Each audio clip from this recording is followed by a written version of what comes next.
Bonjour et bienvenue encore. C'est Trésor Kasereka, votre coach en matière touristique. Actuellement, nous sommes en train de vous parler du tourisme de mémoire. Nous sommes en train de vous parler du tourisme historique. Comment honorer ceux qui nous ont précédés. Vous devez savoir que la terre existe avant que nous puissions y être. Et la terre existera lorsque nous partirons. Nous avons seulement un peu de temps ici sur terre. Si nous avons la chance, nous pouvons vivre 100 ans. Mais avec la réalité actuelle, avec les espérances de vie, souvent on nous dit qu'en République démocratique du Congo, c'est 50 ans. C'est pourquoi nous voulons que vous ne puissiez pas oublier ceux qui ont marqué l'histoire de la République démocratique du Congo. Comment cela peut être à notre avantage? Ce qui nous rend triste, beaucoup de gens sont en train de mourir dans des carrés miniers, comme ça s'est passé au Kolwezi à Kamawa lorsqu'il y a éboulement. Lorsque nous sommes en train de chercher de l'argent, parfois nous pouvons perdre notre vie. Mais nous pouvons voir au-delà des matières premières qui se trouvent dans les sous-sols. Parce qu'un jour, ces matières premières vont finir. Et ça sera un désert. Comment est-ce que la génération présente et future va se retrouver, va avoir de l'argent? Grâce au potentiel touristique, c'est possible. C'est pourquoi nous sommes en train de vous parler des empires et des royaumes qui existaient avant les Européens, avant que les Européens puissent être en contact avec les Noirs. C'est pourquoi nous avions parlé que nous devons vous enseigner comment il faut développer les routes des caravanes que les missionnaires, les pères blancs, les pères de Saint-Esprit, les protestants empruntaient pour venir en République démocratique du Congo. Les routes des caravanes des explorateurs comme Wiseman, David de Livingstone, Stanley et d'autres gens, mais aussi les exploits des guerriers belges qui se sont battus pendant la Première Guerre mondiale, la Deuxième Guerre mondiale. Tout cela, nous devons vous expliquer. Nous devons aussi honorer la mémoire de la traite arabo-swahiliphone.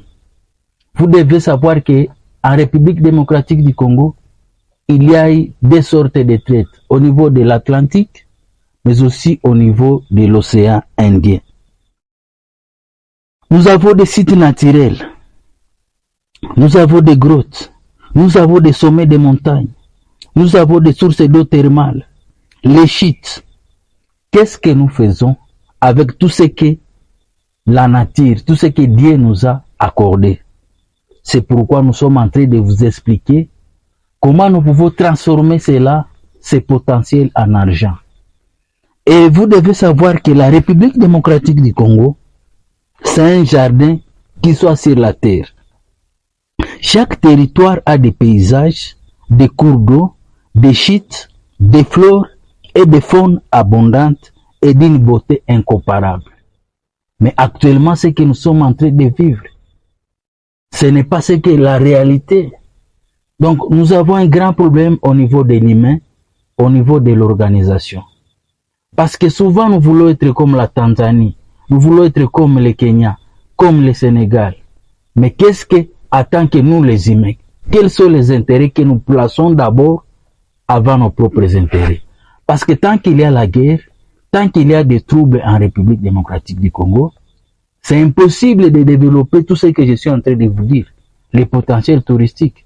Regardez, les volcans ne sont pas praticables. Nyiragongo, Karisimbi, Mikeno, Nyamulagira. Alors que d'autres, ces mêmes volcans, ce sont des sources de revenus. Ils ont de l'argent grâce à ces potentiels. Vous devez savoir que la République démocratique du Congo a plus de 78 855 villages qui peuvent être développés du point de vue touristique et que nous allons générer beaucoup d'argent. Vous devez savoir que la République démocratique du Congo est plus grand 81 fois que la Belgique, le Rwanda et l'Ouganda. Ce n'est pas ce qui est important, c'est notre organisation qui est important. Aujourd'hui, nous allons vous parler des sultanats du Nord. Nous vous avions parlé du royaume Congo, du royaume Kuba, du royaume Lunda et du royaume Luba. Aujourd'hui, nous allons vous parler des sultanats du Nord. Vous devez savoir qu'au Nord, il y avait des grands peuples comme les Azande et les Mangubetu. Et si ce que je suis en train de vous dire, c'est d'après l'histoire de Yann Vancini, qui a étudié les peuples au niveau du Haut-Ouélé. Parce qu'au niveau Ouélé, il y a aussi des pygmoïdes. Et ce peuple serait venu de la RCA, dirigé par des Ngadi, sur le bas Boum. Et vous devez savoir que dans le second moitié du 15e siècle, avec la traite des esclaves, on faisait le commerce d'ivoire et d'or. Parce que vous devez savoir, au niveau du Haut-Ouélé, c'est la capitale de l'or en République démocratique du Congo. Mais ces royaumes ont décliné au 19e siècle lorsqu'on a, avec la conférence de Berlin. Et vous devez savoir que leurs princes possédaient de magnifiques palais, le pouvoir du chef Avagura était fortement centralisé. Vous devez savoir que les Andes signifient celui qui habite la terre. Et les Arabes leur avaient donné le nom de Nyam Nyam, qui serait le bruit des anthropophages, c'est l'achat les babines. Les Dinka, peuple du Sud-Soudan, d'autres comme les Barambo, les Madi, les Bangala, les Serebaka, les Mundu, les Beri.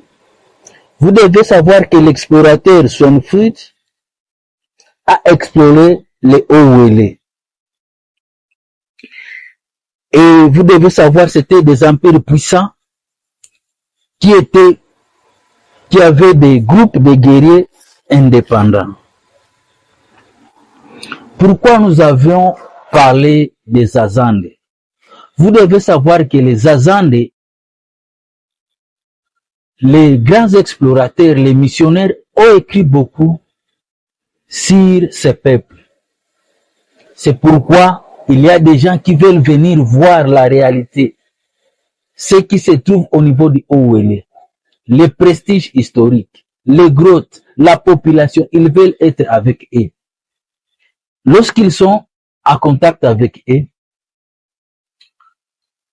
cela peut nous aider à développer le tourisme dans le Haut-Ouélé. Lorsque les gens veulent être en contact avec la danse Mangoubé des Azande, les arts, la musique, tout cela peut produire beaucoup d'argent en République démocratique du Congo. C'est pourquoi nous sommes en train de vous interpeller à prendre conscience du potentiel touristique que nous avons. Nous sommes en train de vous dire que notre but, c'est d'être capable de transformer le potentiel touristique de la RDC en argent. Mais aussi d'être capable de transformer la RDC en destination touristique. C'est possible. Nous pouvons être comme la Tanzanie, le Kenya, le Sénégal, le Gabon, le Cameroun, le Rwanda et le Burundi, du point de vue touristique pour générer beaucoup d'argent. Merci de nous avoir suivis. Rendez-vous dans nos prochaines vidéos.